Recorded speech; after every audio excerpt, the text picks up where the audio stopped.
ಅದರಿನಾವಂಗುಪಗತಿಯ ಮಾಡದಿರೋ ಅದರಿಂ ಆವಂಗುಪಗತಿಯ ಮಾಡದಿರು ಸಚರಾಚರದ ಚೈತನ್ಯದಲ್ಲಿ ನಿನ್ನನೆ ಬೆರೆಸಿ ಕಾಬುದು ನಿನ್ನ ತನುವೆಂದು ಬೆದರದಿರು ಬಲು ತಪಗೆ ಶೂಲಿಯ ಪದಯುಗವ ಮರೆಯದಿರು ಬೆದರದಿರು ಬಲು ತಪಗೆ ಶೂಲಿಯ ಪದಯುಗವ ಮರೆಯದಿರು ಹರಿಯನು ಹೃದಯದಲ್ಲಿ ಪಲ್ಲಟಿಸದಿರು ಸುಖಿಯಾಗು ಹೋಗೆಲ್ಲ. ಇದು ಬಹಳ ಒಳ್ಳೆ ಪದ್ಯ ಹೇಳ್ತಾ ಇದ್ದಾರೆ. ಇದನ್ನು ನಾವು ಬಹಳ ಗಮನಿಸಬೇಕಿದೆ. ಅದರಿಂದ ಆವಂಗು ಉಪಹತಿಯ ಮಾಡದಿರು, ನಿನ್ನ ವರ್ತನದಿಂದ ಯಾರೊಬ್ಬರಿಗೂ ನೋವಾಗದ ಹಾಗೆ ನಡೆಸ್ಕೊ ಅಂತ. ಇದನ್ನ ಊರ್ಧ್ವಬಾಹುಗು ವಿರವು ನೇಷಃ ನಚ ಕಶ್ಚಿತ್ ಶೃಣೋತಿ ಮೇ.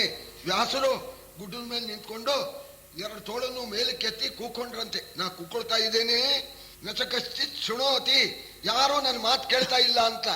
4 ಪದ್ಯ ಇದೆ ಅಲ್ಲಿ. ಅದರಲ್ಲಿ ಇದೊಂದು ಪದ್ಯ, ಆವಂಗೆ ಉಪಹತಿಯ ಮಾಡದಿರು ಸಚರಾಚರದಲ್ಲಿ ನಿನ್ನನೆ ಕಾಂಬುದು. ಇದು ಶೂಯತಾಂ ಧರ್ಮ ಸರ್ವಸ್ವಂ, ಧರ್ಮದ ಮುಖ್ಯ ಸಾರಾಂಶ ಇಷ್ಟು ಅಂತ.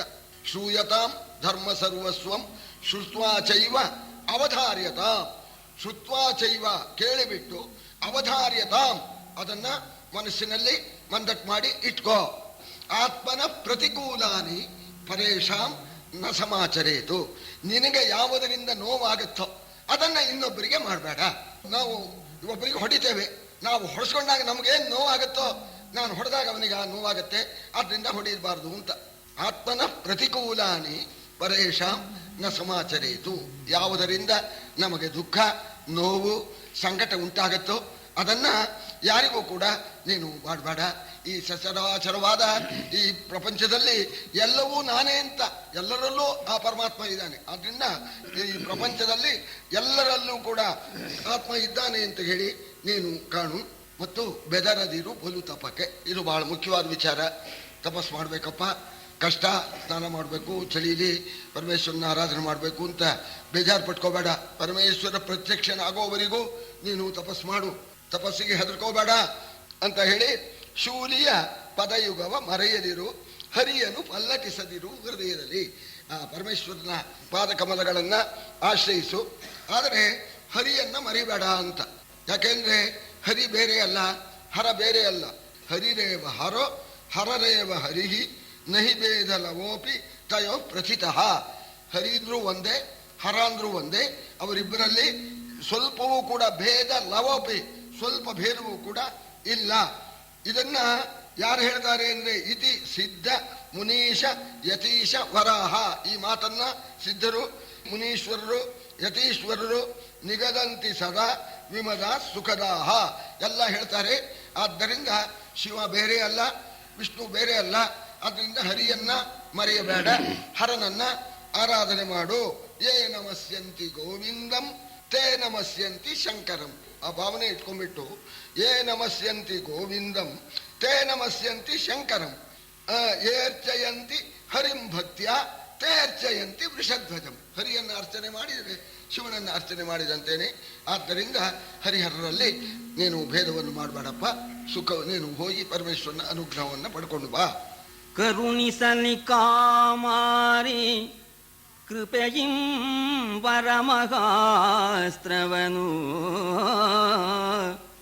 ಇಂದ್ರಯಮ ಭಾಸ್ಕರ ಹುತಾಶನ ನಿರುತಿ ವರುಣ ಕುಬೇರ ಮಾರುತರು ಸುರರು ವಸುಗಳು ಸಿದ್ಧ ವಿದ್ಯಾಧರ ಮಹೋರಗ ಯಕ್ಷಮನು ಕಿಂ ಪುರುಷರು ಈಯಲಿ ನಿನಗೆ ವಿಮಲ ಸ್ವಸ್ತಿವಾಜನವ.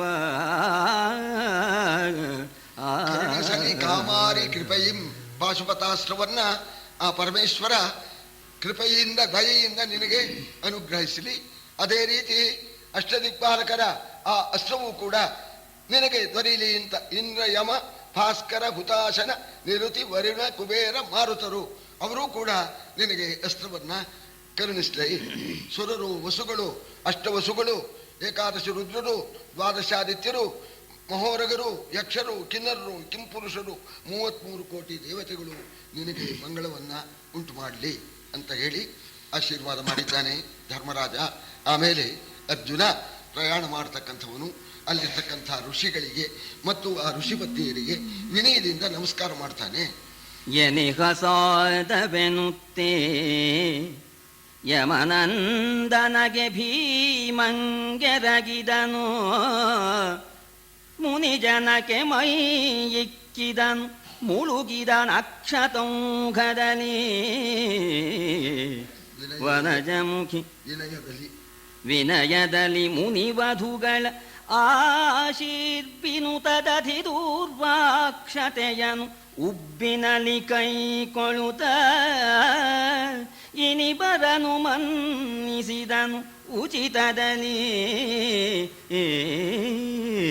ಪ್ರಸಾದಾಂತ ಮಹಾ ಅನುಗ್ರಹ ಅಣ್ಣ, ಹಾಗೆ ಮಾಡ್ತೇನೆ, ಪರಮೇಶ್ವರನ ಪಾಶುಪತ ಪಡ್ಕೊಂಡು ಬರ್ತೇನೆ ಅಂತ ಧರ್ಮರಾಜನಿಗೆ ನಮಸ್ಕಾರ ಮಾಡ್ದ, ಭೀಮನಿಗೂ ನಮಸ್ಕಾರ ಮಾಡ್ದ. ಅವರು ಆಶೀರ್ವಾದ ಮಾಡಿದ್ರು. ಆಮೇಲೆ ಆ ಮುನಿಗಳಿಗೆ ನಮಸ್ಕಾರ ಮಾಡಿದ್ನಂತೆ. ಎಷ್ಟೋ ಮುನಿಗಳಿದ್ದಾರೆ ಅಲ್ಲಿ ಲಕ್ಷಾಂತರ ಮುನಿಗಳಿದ್ದಾರೆ. ಎಲ್ಲ 4 ಕಾಳು ಮಂತ್ರಾಕ್ಷತೆ ಹಾಕಿದ್ರಂತೆ, ನಿನ್ನ ಕಾರ್ಯಸಿದ್ಧಿ ಆಗಲಿ ಅಂತ. ಲಕ್ಷ ಕಾಳು ಎಷ್ಟಾಗತ್ತೆ? ಮುಳುಗಿಬಿಟ್ಟಂತೆ, ಅರ್ಜುನ ಕಾಣಲಿಲ್ಲ ಅಂತ ಕವಿಯ ಜೋಕ್ ಹೇಳ್ತಾ ಇದ್ದಾನೆ. ಮುಳುಗಿದನು ಮುನಿಗಳ ಅಕ್ಷತೌಗದಲ್ಲಿ, ಆ ಅಕ್ಷತೆ ಒಳಗೆ ಮುಳುಗೋಗ್ಬಿಟ್ಟಂತೆ. ಆಮೇಲೆ ವಿನಯದಿಂದ ಆ ಮುನಿ ಪತ್ನಿಯರಿಗೆಲ್ಲ ನಮಸ್ಕಾರ ಮಾಡಿದ್ದಂತೆ. ಅವರು ನಿನಗೆ ಮಂಗಳವಾಗಲಿ ಅಂತ ನದಿ ದೂರ್ವ ಅಕ್ಷತೆಯಿಂದ ಕೂಡ್ಕೊಂಡಿರ್ತಕ್ಕಂಥ ಆರತಿಯನ್ನು ಮಾಡಿದರು. ಇನ್ನು ನಕುಲ ಸಹದೇವರಿಗೆ ಅವರು ನಮಸ್ಕಾರ ಮಾಡಿದ್ದಾರೆ, ಅವರಿಗೆ ಆಶೀರ್ವಾದ ಮಾಡಿದ. ಇನ್ನು ದ್ರೌಪದಿಗೆ ಹೇಳಬೇಕು. ಆಗ ದ್ರೌಪದಿ ಅಂತಃಪುರಕ್ಕೆ ಹೋದ. ದ್ರೌಪದಿ ನಾನು ಇಂದ್ರಕೀಲಕಕ್ಕೆ ಹೋಗಿ ಬರ್ತೇನೆ ಅಂತ ನೋಡ. ಆಗ ಅವಳು ಮಾಯಾಹೀತ್ಯಪಮಂಗಲಂ ವ್ರಜ ಪುನಃ ಸ್ನೇಹೇನ ಹೀನಂ ವಚಃ ತಿಷ್ಠೇತಿ ಪ್ರಭುತ ಯಥಾ ರುಚಿ ಕುರುಶ್ವೇಷ ಉದಾಸೀನತ ನೋ ಜೀವಾಮಿ ವಿನಾ ತ್ವಯೇತಿ ವಚನಂ ಸಂಭಾವ್ಯತೆ ವಾ ನವ ತನ್ಮಾಂ ಶಿಕ್ಷಯ ನಾಥ ಯತ್ ಸಮುಚಿತಂ ವಕ್ತುಂ ತ್ವಯಿ ಪ್ರಸ್ಥಿತೆ. ಇದಕ್ಕೆ ಅರ್ಥನ ನಮ್ಮ ಶ್ರೀಕಂಠಯ್ಯನವರು ಅದರ ಬರೆದಿದ್ದಾರೆ, ಅದನ್ನೇ ಓದ್ಬಿಡ್ತೇನೆ ನಾನು. ಮಾಯಾಹೀತ್ಯಪಮಂಗಳಂ, ಪ್ರಯಾಣಕ್ಕೆ ಸಿದ್ಧನಾದವನನ್ನ ಹೋಗಿ ಬರ್ತೇನೆ ಎಂದಾಗ ಹೋಗಬೇಡ ಅಂದ್ರೆ ಅಮಂಗಳ, ಹೋಗೆನಲು ಒಲವಳಿದ ವಚನ ವಹಿಸೆ, ಹೋಗ್ರಿ ಅಂದ್ಬಿಟ್ರೆ ಒಲವಳಿದ ವಚನ ವಹಿಸೆ, ಪ್ರೀತಿ ಇಲ್ಲದೆ ಅಂತಕ್ಕಂಥ ಮಾತಾಗ್ಬಿಡುತ್ತೆ. ಮಾಯಾಹೀತ್ಯಪಮಂಗಲಂ ವ್ರಜ ಪುನಃ ಸ್ನೇಹೇನ ಹೀನಂ ವಚಃ ತಿಷ್ಠೇತಿ ಪ್ರಭುತ. ಹೋಗ್ಕೂಡ್ದು, ನೀವು ಇಲ್ಲೇ ಇರಬೇಕು ಅಂದ್ರೆ ನೀವು ಪತಿ, ನಾನು ಪತ್ನಿ. ಹಾಗೆ ನಾನೇನಾದ್ರು ಹೇಳ್ಬಿಟ್ರೆ ನಿಲ್ಲು ಏನಲು ಆಜ್ಞೆ, ನಿಮ್ಮೇಲೆ ನಾನು ಆಜ್ಞೆ ಮಾಡಿದ ಹಾಗಾಗತ್ತೆ, ಅದು ಮಾಡಬಾರ್ದು. ಆಮೇಲೆ ನಿನ್ನ ಇಷ್ಟ ಬಂದಂತೆ ಎಸಗು ಎನ್ನುವನೇ ಯಥಾರುಚಿ ಕುರುಶ್ವ, ನಿನ್ನ ಇಷ್ಟ ಬಂದಂತೆ ಎಸಗು ಎನ್ನುವನೇ. ಅದು ಉಪೇಕ್ಷೆ ಮಾತಾಗಿ ಹೋಗ್ಬಿಡುತ್ತೆ. ನಮ್ಮ ಹತ್ರ ಏನ್ರಿ ಕೇಳೋದ, ನೀವು ಇಷ್ಟ ಇದ್ದಾಗ ಮಾಡ್ರಿ ಅಂದ್ರೆ ಉದಾಸೀನ ಅಂತ ಆಗ್ಬಿಡುತ್ತೆ. ನೋ ಜೀವಾಮಿ ವಿನಾ ತ್ವಯೇತಿ ವಚನಂ ಸಂಭಾವ್ಯತೇವ ನವ, ನಿನ್ನ ನಗಲಿದ ಬಳಿಕ ನಾ ಬದುಕಿರನು ಎಂಬುದನ್ನು ನಂಬುವೆಯೋ ಮತ್ತಿಲ್ಲವೋ. ಹೇಳ್ಬಿಡ್ಬೋದು, ನಿಮ್ಮನ್ನ ಅಗಲ್ಬಿಟ್ರೆ ನಾನು ಸುತ್ತೋಗ್ಬಿಡ್ತೇನೆ ಅಂತ. ಆ ಮಾತನ್ನ ನೀನು ನಂಬ್ತೀಯೋ ಇಲ್ವೋ, ನೀನೇ ಕಲಿಸೈ ನಾಥ ತನ್ಮಾಂ ಶಿಕ್ಷಯ. ಈಗೇನು ಹೇಳಬೇಕು ನಾನು, ಅದನ್ನು ನೀನೇ ಹೇಳ್ಕೊಡು, ಅದನ್ನು ನಾನು ಹೇಳ್ತೀನಿ ಅಂತ ಹೇಳಿಬಿಡು. ನೀನು ಪ್ರಯಾಣಕ್ಕೆ ಹೊರಟಿದೀಯಾ, ಹೋಗಿ ಬರ್ತೇನೆ ಅಂತ ಹೇಳಿದೆ, ನಿನಗೇನು ಉತ್ತರ ಕೊಡಬೇಕೋ ನಂಗೆ ಅದು ಹೇಳೋಕ್ಕೆ ಸೋಚೋಲ್ಲ, ಅದು ನೀನೇ ಹೇಳ್ಕೊಡು, ಅದನ್ನು ನಾನು ಹೇಳ್ತೇನೆ ಅಂತ ಆ ಪತಿಯ ಆ ಅಗಲಿಕೆಯ ದುಃಖದಿಂದ ಹಂಗೆ ಹೇಳ್ತಾ ಇದ್ದಾಳೆ. ಒಂದು ಉಕ್ತಿಯನ್ನು ನಿನ್ನ ಪಯಣದ ಸಮಯಕ್ಕೆ ಅಂತ ಈ ರೀತಿಯಾಗಿ ಹೇಳಿಬಿಟ್ಟು ಬಹಳ ಸಂಕಟದಿಂದ ಅವಳು ಹೇಳ್ತಾ ಇದ್ದಾಳೆ. ಆ ಕೌರವರು ಬಹಳ ತೊಂದರೆ ಕೊಟ್ಟರು, ಬಾಯಿಗೆ ಬಂದಾಗ ಬೈದರು, ಗೌಹು ಅಂತ ದನ ಅಂತ ಹೇಳಿ ಬೈದರು. ಇನ್ನೂ ನಾನಾ ವಿಧವಾಗಿರ್ತಕ್ಕಂಥ ಆ ಅಶ್ಲೀಲವಾದ ಮಾತುಗಳನ್ನೆಲ್ಲ ಹೇಳಿದರು. ಆ ಸಂಕಟ ಅದು ಸಹಿಸೋಕ್ಕಾಗೋಲ್ಲ. ಆ ಸಂಕಟಕ್ಕಿಂತ ಪ್ರೀನೇ ನಿನ್ನನ್ನು ಅಗಲ್ತಕ್ಕಂಥ ಸಂಕಟ ಇನ್ನೂ ಹೆಚ್ಚಾಗಿದೆ ಅಂದ್ಲು ಅವಳು. ಅಸ್ಮಾಕಂ ಕ್ಷತ್ರಿಯ ಕುಲೆ ಜನ್ಮ ಕಶ್ಚಿತ್ ಅವಾಪ್ನುಯಾತ್, ನಮ್ಮ ಸಂಬಂಧಿಕರ ಪೈಕಿ ಯಾರೂ ಕೂಡ ಮುಂದಿನ ಜನ್ಮದಲ್ಲಿ ಕ್ಷತ್ರಿಯರಾಗಿ ಹುಟ್ಟೋದು ಬೇಡ. ಬ್ರಾಹ್ಮಣೇಭ್ಯೋ ನಮೋ ನಿತ್ಯಂ ಯೇಷಾಂ ಭೈಕ್ಷೇಣ ಜೀವಿಕಾ. ಬ್ರಾಹ್ಮಣರಿಗೆ ನಮಸ್ಕಾರ, ತಂಟೆ ಇಲ್ಲ, ಭಿಕ್ಷಾನ ಮಾಡ್ತಾರೆ, ಸಿಕ್ಕಿದ್ರೆ ತಿಂತಾರೆ, ಇಲ್ಲದಿದ್ರೆ ಇಲ್ಲ. ಒಂದು ಅಗಲಿಕೆ, ಒಂದು ದುಃಖ, ಒಂದು ನೋವು ಇಲ್ಲ. ಅದರಿಂದ ಮುಂದಿನ ದಿನದಲ್ಲಿ ನಾವು ಬ್ರಾಹ್ಮಣರಾಗಿ ಹುಟ್ಟಿದ್ರು ಚಿಂತಿಲ್ಲ, ಕ್ಷತ್ರಿಯರಾಗಿ ಹುಟ್ಟೋದು ಬೇಡ ಅಂತ ಸಂಕಟದಿಂದ ಹೇಳ್ತಾಳೆ. ಆಗ ಅರ್ಜುನ ಸಮಾಧಾನ ಪಡಿಸ್ತಾನೆ. ಇನ್ನೇನು ಬಹಳ ದಿವಸ ಇಲ್ಲ, ಕೆಲವೇ ದಿವಸದಲ್ಲಿ ಪರಮೇಶ್ವರನನ್ನು ಒಲಿಸ್ಕೊಂಡು ಆ ಅನುಗ್ರಹ ಪಡ್ಕೊಂಡು ನಾನು ಬರ್ತೇನೆ, ನನಗೇನು ಹೇಳಬೇಕೋ ನೀನು ಹೇಳು ಅಂದಾಗ ಆಗ ದ್ರೌಪದಿ ಸಮಾಧಾನ ಮಾಡಿಕೊಂಡು ಅರ್ಜುನಿಗೆ ಹೇಳ್ತಾಳೆ, ನೆನೆಯದಿರುತನು ಸುಖವ ಮನದಲ್ಲಿ ನೆನೆ ವಿರೋಧಿಯ ಸಿರಿಯನು, ಮನದಲ್ಲಿ ನೆನೆ ವಿರೋಧಿಯ ಸಿರಿಯನು, ಎನ್ನಯ ಘನತರದ ಪರಿಭವವ ನೆನೆ ನಿಮ್ಮಗ್ರಜರ ನುಡಿಯ, ಮುನಿವರನ ಮಂತ್ರೋಪದೇಶವ ನೆನೆವುದು, ಅಭವನ ಚರಣ ಕಮಲವನು ನೆನೆವುದು,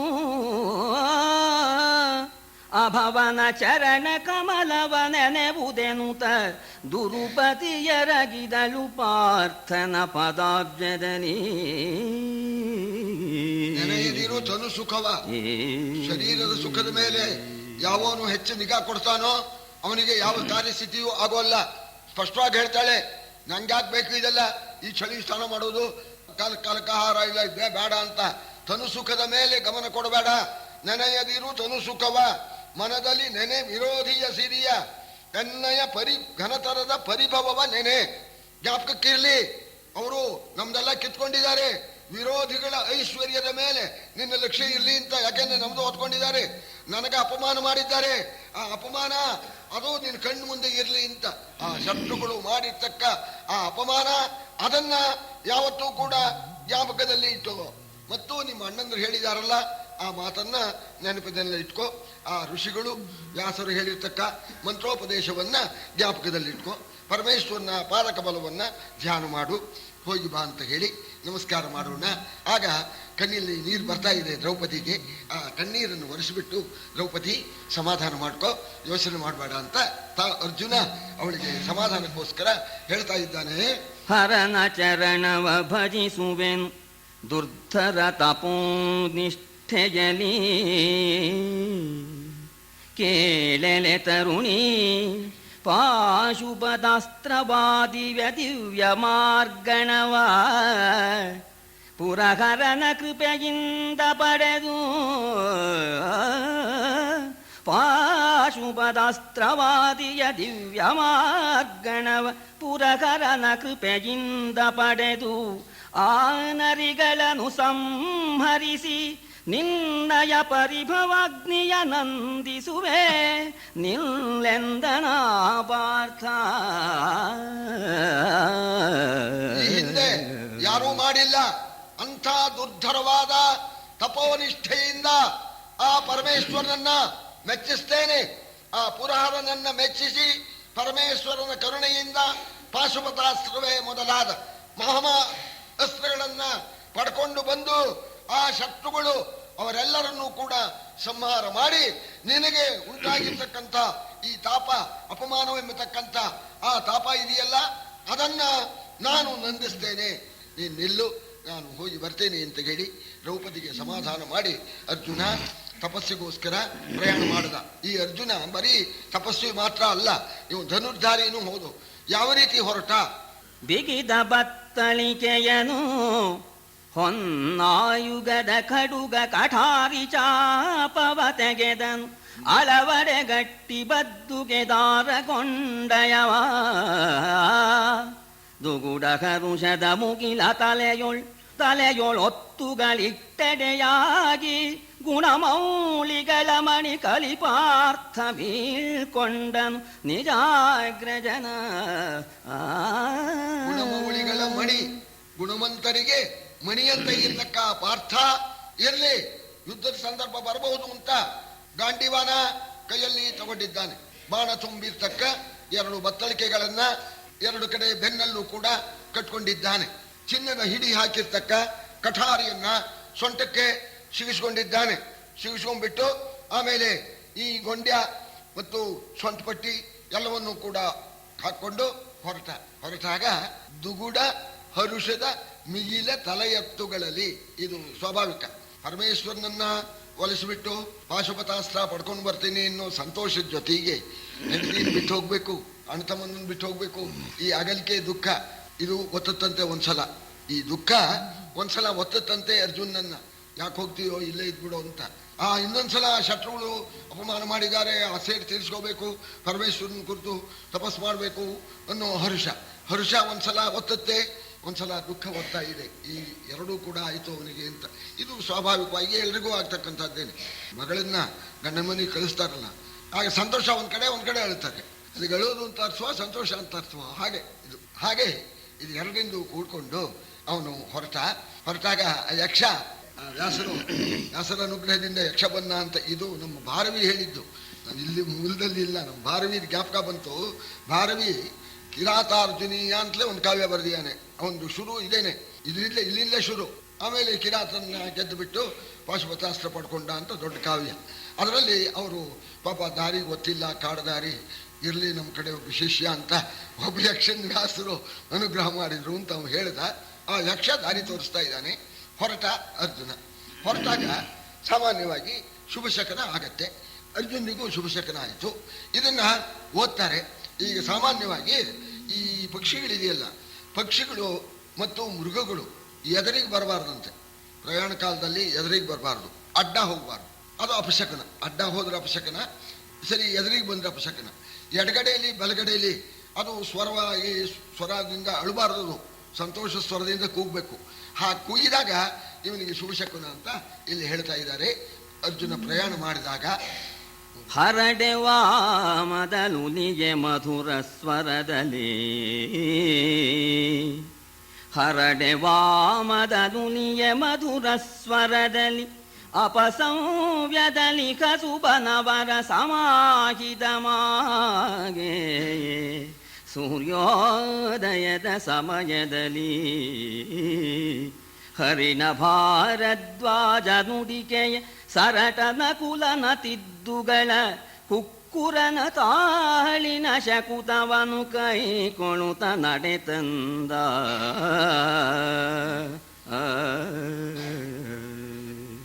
ಸೂರ್ಯೋದಯ ಸಮಯಕ್ಕೆ ಇವನು ಹೊರಟಿದ್ದಾನೆ. ಸರಿ, ಈ ಪಕ್ಷಿಗಳೆಲ್ಲವೂ ಕೂಡ ಶುಭಶಕನವನ್ನು ಉಂಟು ಮಾಡ್ತಾ ಇದೆ. ಇದು ಮಂಗಳಂ ಪ್ರಸ್ಥಿತಾನ, ಇದೊಂದು ಶಕುನಶಾಸ್ತ್ರದ ಒಂದು ಪದ್ಯ. ಹೀಗಿದ್ರೆ ಪ್ರಯಾಣ ಮಾಡತಕ್ಕಂಥವರಿಗೆ ಮಂಗಳ ಅಂತ. ಯಾವ್ಯಾವುದು ಎದುರಿಗೆ ಬರಬೇಕು ಅಂದ್ರೆ ಕನ್ಯಾ ಗೌರ್ಬೇರಿ ಶಂಕಂ ದಧಿ ಫಲಕುಸುಮಂ ಪಾವಕಂ ದೀಪ್ಯಮಾನಂ ಯಾನಂ ವಾ ವಿಪ್ರಯುಗ್ಮಂ ಹಯ ಗಜ ವೃಷಭಂ ಪೂರ್ಣ ಕುಂಭದ್ವಯಂ ವಾ ಉದ್ಧೃತ್ಯಾಪೇಯ ಕುಂಭಂ ಜಲಚರಯುಗಳಂ ಬದ್ಧಮನ್ನಂ ಶವಂ ವಾ ವೇಶ್ಯಾಸ್ತ್ರೀ ಮಾಂಸಖಂಡಂ ಪ್ರಿಯಹಿತವಚನಂ ಮಂಗಳಂ ಪ್ರಸ್ಥಿತಾನಾಂ.